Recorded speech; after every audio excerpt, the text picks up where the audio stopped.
When I first met you, your face was filled with an almost permanent smile, and you kept it throughout all the trials and hardships we faced. Whether it was when we were deciding to keep Gary under our roof, or when we were hit with the bank crash of Black Tuesday, or whenever we were hit with the starting of World War II, your attitude kept us going. When the war started, I couldn't help but to feel like our family was going to be separated, but I also couldn't help not taking arms against the Japanese. The war was a frightening and terrible experience. The Japanese assault on Pearl Harbor caught us way off guard, and the landing on D-Day was an operation that made many of us throw up from anxiety. The Jewish concentration camps and the Japanese prisoner of war camps were very horrible in their acts against innocent people, and it really opened my eyes to the atrocities of the world.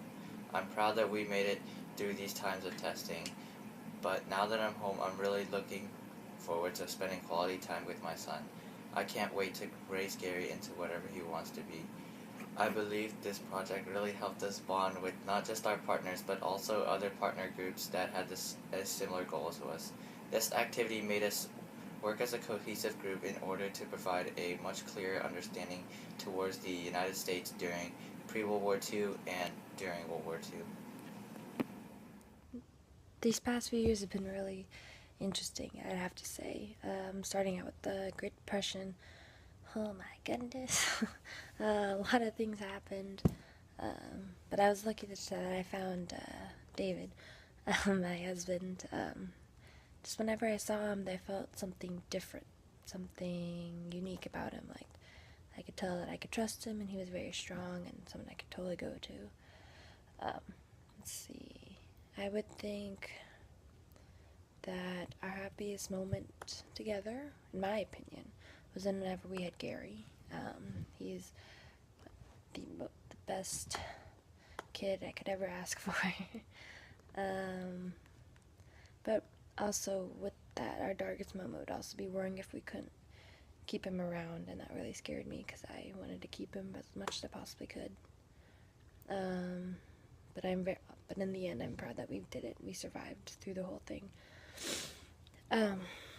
But skipping forward, even though we just got out of it, we had something else that we had to go through, and that wasn't as good either. With the World War II, when he first left, I was really sad that he was gone, but I was also proud of him.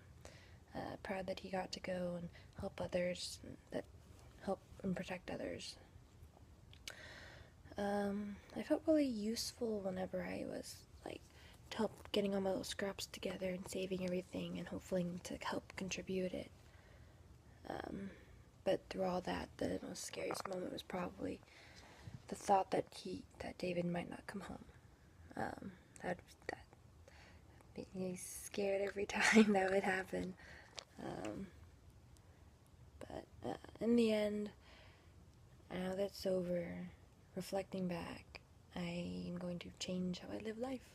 I am going to enjoy every single moment that we're all as a family, and don't let the time be a waste. Don't take anything for granted. Just enjoy it all together. The good times are bad.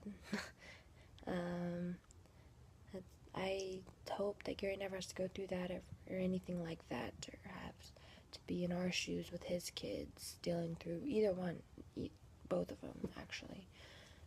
It's not the way that you want to live life.